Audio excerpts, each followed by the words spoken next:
Alors pourquoi je voudrais parler là de l'Habeas Corpus Act de 1688?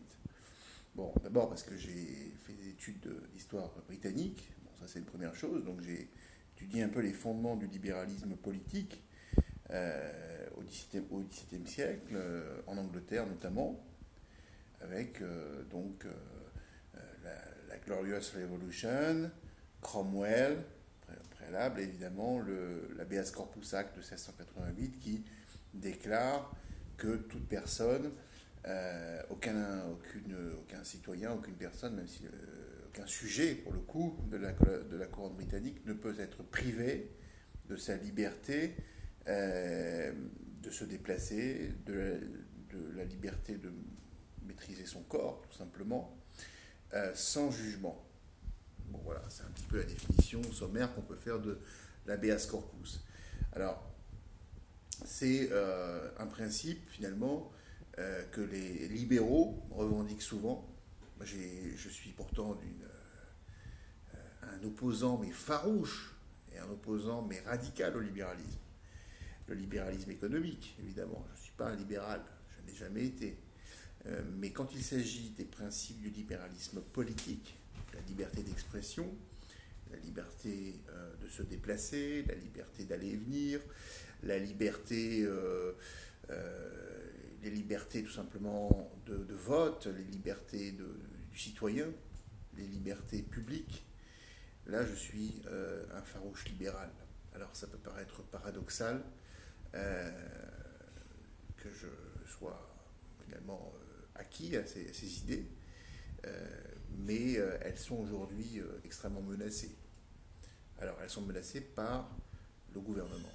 Alors, je ne dis pas le gouvernement de la France, je dis le gouvernement au sens large, c'est-à-dire les autorités, qu'elles soient politiques, administratives, euh, elles n'hésitent pas à retirer aux citoyens cette liberté première qui est celle de se déplacer, qui est celle de pouvoir voyager, par exemple. Alors, voyager, c'est pas la même chose que se déplacer. Se déplacer, c'est par exemple la liberté d'aller dans l'immeuble en face, la liberté de se déplacer sur la voie publique. Ces libertés ont été suspendues. Elles ont été suspendues sans précédent dans les démocraties libérales. Sans précédent. Alors, elles ont été pour des raisons sanitaires, des raisons qui ont été des raisons qui sont tombées du ciel, comme ça. Hein. Mais rien, je dis bien rien, ne peut justifier qu'on les suspende. Rien. Y compris le risque de mort, y compris ce risque sanitaire. Ce risque sanitaire ne peut être un prétexte, ne peut être un prétexte pour que l'on puisse suspendre les libertés, cette liberté fondamentale qui est celle de se déplacer, d'aller et venir. Bon. Et alors, quel rapport avec habeas corpus? Habeas corpus, il faut s'interroger sur les conditions de retrait, finalement, de cette liberté d'aller et venir. Bon, habeas corpus nous dit la chose suivante, nous dit, pour qu'un citoyen, pour qu'un sujet, selon les contextes politiques, soit privé de cette liberté, il faut qu'il soit jugé. Il faut qu'il y ait un pouvoir indépendant, qui est celui de la justice, qui n'est pas celui de l'État, qui n'est pas celui de l'administration, qui en décide. C'est-à-dire que des mesures privatives de liberté sont prises en raison d'un crime, en raison de comportement d'une instruction, faite à charge et à décharge, d'injuries qui juge au terme d'une délibération que tel accusé est fautif, soit parce qu'il a avoué, soit parce qu'il a été reconnu fautif par au terme du procès. À ce moment-là, la privation de liberté est justifiée. Elle est justifiée parce que, enfin, elle est justifiée dans un certain nombre de cas, parce que la gravité même des faits commis, des crimes, justifie cette privation de liberté. Aujourd'hui, on n'en est pas. Aujourd'hui, personne sur cette terre n'est responsable du.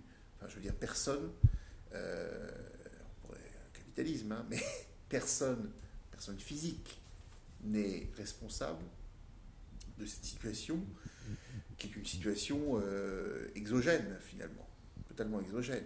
Elle est liée à la fois aux évolutions techniques économiques du capitalisme, qui a créé dans un certain nombre de cas les conditions pour que des virus se développent.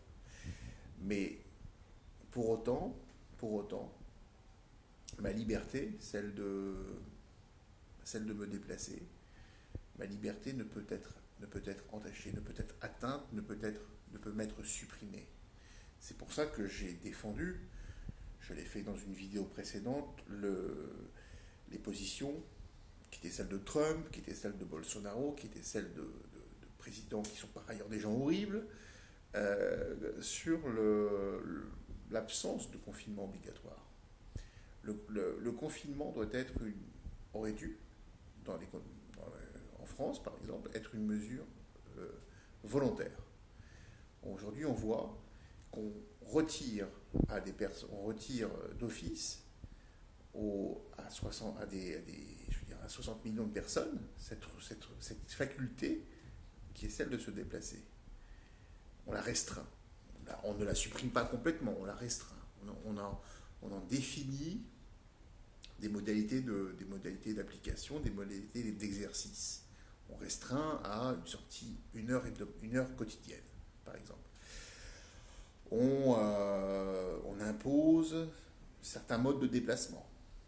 On n'a plus le droit de courir, on n'a plus le droit, etc. Donc il y a bien une atteinte quand même, une atteinte très très grave à cette liberté. Le problème, c'est que si on est amené effectivement à sortir de cette période, on va en sortir, mais un précédent aura été créé. Et ce précédent est d'une gravité considérable, car demain, pour d'autres motifs, qui peuvent être des motifs autres que des motifs sanitaires, on peut se retrouver avec des atteintes plus graves, des atteintes beaucoup plus profondes à cette liberté d'aller et venir. Il me semble qu'avec l'antiterrorisme, avec la lutte contre le terrorisme, nous n'avions pas atteint nous n'avions pas supprimé cette liberté d'aller et venir. Je n'ai pas le souvenir, par exemple, qu'en 2015, avec la loi de l'état d'urgence, on ait restreint réellement cette liberté d'aller et venir. On avait mis des soldats dans la rue, etc. Donc là, on est dans un degré, je crois, jamais atteint dans les démocraties modernes de privation de la liberté d'aller et venir et de se déplacer.